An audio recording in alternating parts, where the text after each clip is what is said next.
Bonjour à toutes et à tous et bienvenue. Lors de cette capsule, je vais assurer une activité de langue. L'objectif de la séance est comme suit. Il s'agit d'identifier les figures de substitution et de saisir leurs effets à travers quelques extraits du dernier jour d'un condamné de Victor Hugo. En amont, nous devons répondre à la question suivante. Qu'est-ce que la substitution?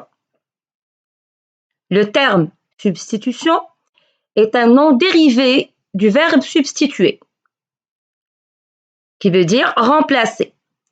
Dans ce contexte, il s'agit de remplacer un terme par un autre. Nous distinguons trois figures de substitution. La synecdoque, la métonymie et la périphrase.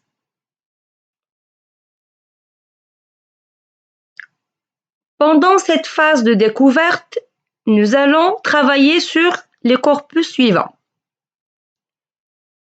Nous allons essayer de relever ensemble les figures de substitution déjà citées. Nous commençons d'abord par un extrait du chapitre 11, du dernier jour d'un condamné. Pour une idée, pour une rêverie, pour une abstraction, cette horrible réalité qu'on appelle guillotine. Et moi, qui me plaignais, moi, misérable, qui ai commis un véritable crime, qui ai versé du sang. Le deuxième corpus est extrait du chapitre 13, du dernier jour d'un condamné. Des voix s'appelaient et se répondre des deux bouts des longs corridors. Mes voisins de cachot, les forçats en punition, étaient plus gais qu'à l'ordinaire. Tout Bicêtre semblait rire, chanter, courir, danser. Dernier corpus est un extrait du chapitre 48, l'avant-dernier chapitre. Nous avons pris le fatal quai. Je commençais à ne plus voir, à ne plus entendre. Toutes ces voix, toutes ces têtes, aux fenêtres, aux portes, aux grilles des boutiques, aux branches des lanternes, spectateurs avides et cruels, cette foule où tous me connaissent et où moi je ne connais personne.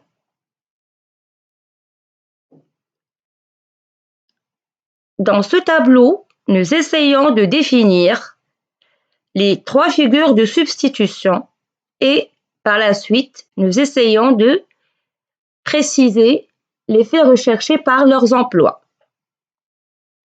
Nous commençons par le premier énoncé, extrait du premier corpus, verset du sang. Donc, nous avons ici eu l'expression qui se compose de deux mots, mais qui est l'équivalent du verbe tuer. Alors, nous avons remplacé le verbe tuer, un mot, par un groupe de mots, par une expression. À partir de cet exemple, nous constatons que la périphrase est une figure de substitution qui consiste à remplacer un mot par une expression, se composant d'un groupe de mots, bien sûr, qui ont un sens équivalent. L'exemple puisé dans le premier corpus. Ici, quelques exemples célèbres de périphrase. L'astre du jour, pour entendre soleil.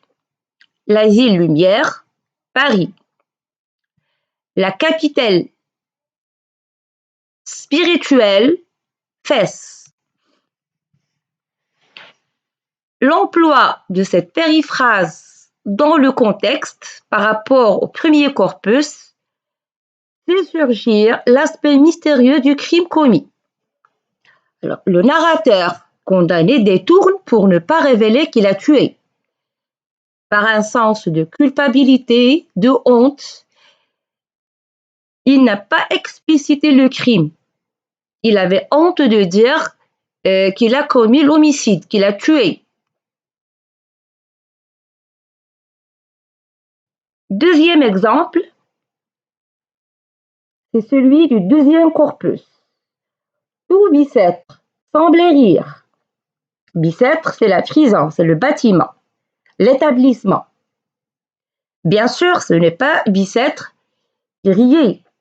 C'était les prisonniers et le personnel de Bicêtre, le personnel de la prison, à savoir les guichetiers, les geôliers, les gardiens. Donc, ce sont ces personnes qui riaient. Alors, nous avons remplacé le contenu par le contenant. Le tout au lieu de la partie. Le tout ici, c'est Bicêtre. C'est tout le bâtiment.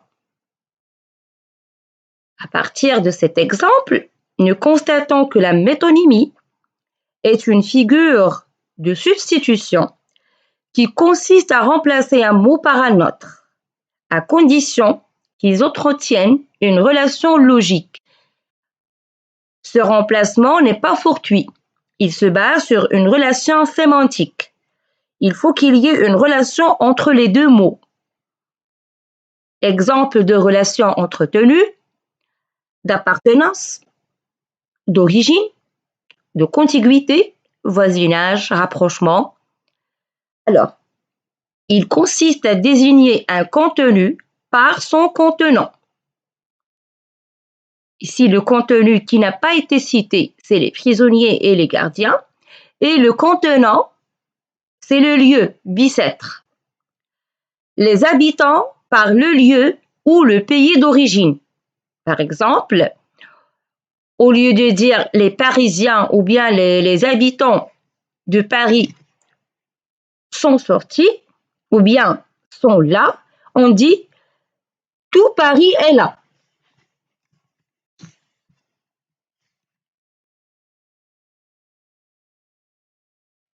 Bicêtre, pour dire les prisonniers et le personnel de Bicêtre.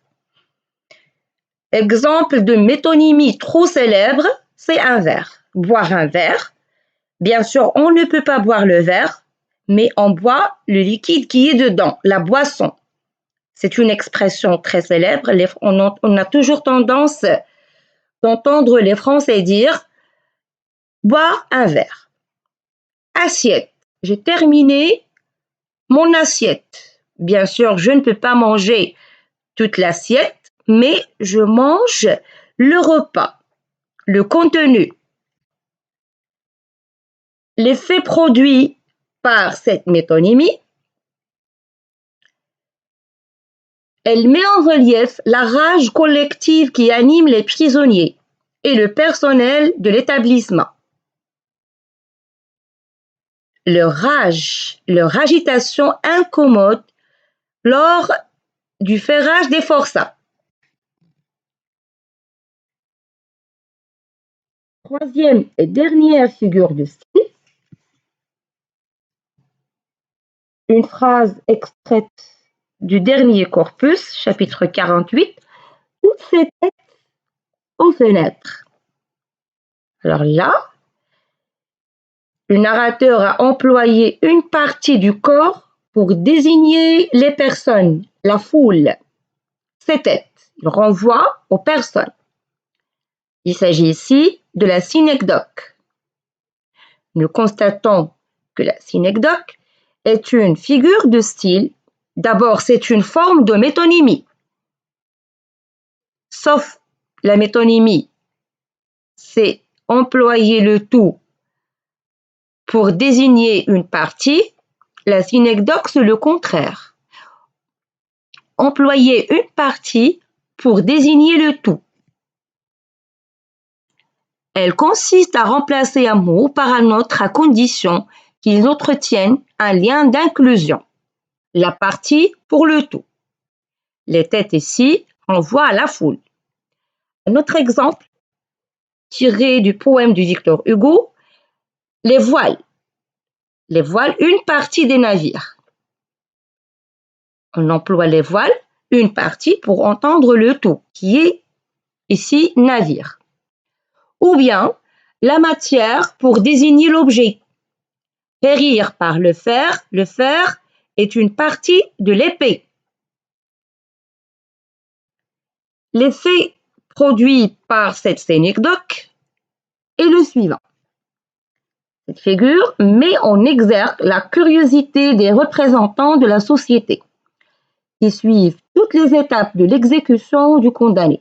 Alors ici, l'emploi des têtes ici a une valeur péjorative. Le regard critique du narrateur condamné à l'égard de la curiosité de la foule. Passons maintenant à un exercice d'application. Le premier exercice, consigne. Identifiez les figures de substitution dans les énoncés ci-dessous. Voilà les énoncés. La société avait beau être là. J'ai lu un Balzac. Tout Thèbes sait qu'elle fait. C'est un énoncé extrait d'Antigone. L'homme porte un manteau de vison. Les miroirs de l'âme révélaient son désespoir. Le pays du soleil levant est intéressant à visiter.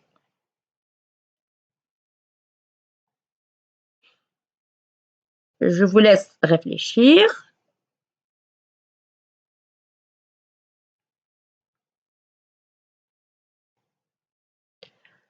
Deuxième exercice. Identifiez les figures de substitution dans les énoncés suivants, puis précisez les faits recherchés par leurs emplois. Alors là, il s'agit d'abord de relever les figures de substitution et de chercher le sens véhiculé dans le contexte. Vous avez des énoncés extraits des œuvres au programme. Le premier énoncé est extrait du chapitre 6 du dernier jour d'un condamné, le deuxième de la boîte à merveilles, le troisième aussi de la boîte à merveilles. Il ne voit pas dans tout cela que la chute verticale d'un couteau triangulaire et pense sans doute que pour le condamné, il n'y a rien avant, rien après. La nuit, la maison retomba dans le silence. Je me sentis triste. Lalla Aïcha se proposait de me guider. Un embouteillage ne tardait pas de se former. Des bras inconnus me soulevaient du sol, me faisaient passer par-dessus les têtes et je me trouvais finalement dans un espace libre. J'attendais un bon moment avant de voir surgir deux haïks immaculés. Là, il s'agit pour vous approcher un petit peu du contexte et pour vous rappeler les événements. C'est lors de la sortie vers Sidi Bouralp. Lalla Aïcha, accompagnée de Lalla Zoubida et de Sidi Mohamed, sont partis pour visiter le sanctuaire de Sidi Bouralp. Alors, je vous laisse réfléchir.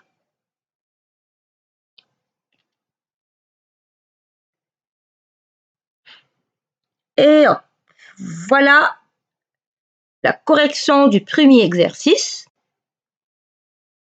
Premier énoncé, c'est une métonymie. La société, alors, il a employé le tout pour désigner une partie, les représentants de la société. Deuxième énoncé, il s'agit aussi de la métonymie, c'est idem. Lire un Balzac, c'est pour dire lire un roman de Balzac. Troisième énoncé, idem. Les habitants de Thèbes, et pas toute la cité. Nous avons désigné les habitants par le lieu, par la cité. Quatrième énoncé, c'est une périphrase. Un manteau de vison, c'est une fourrure. Cinquième aussi, les yeux.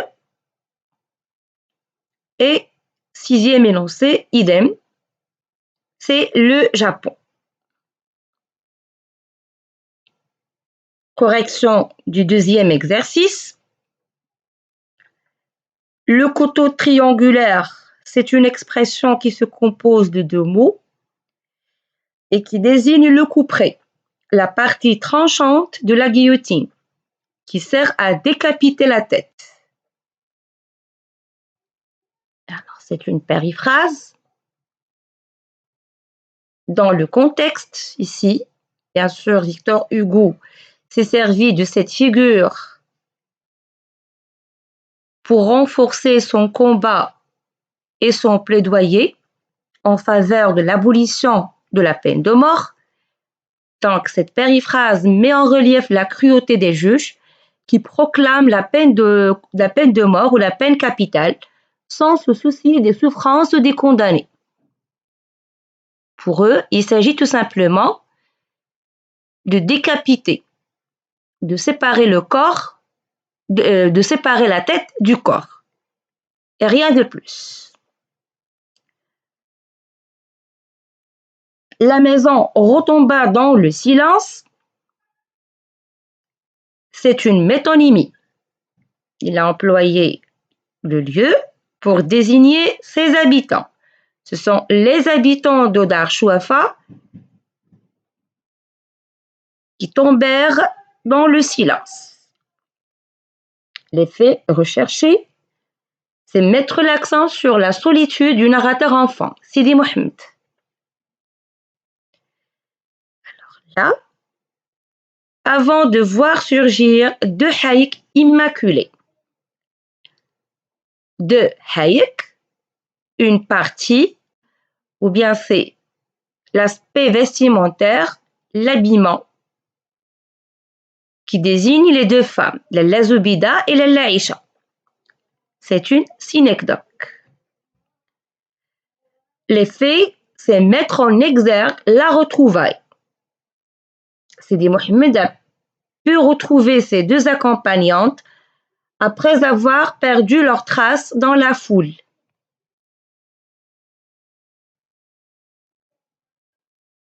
La séance est terminée. Merci pour votre attention.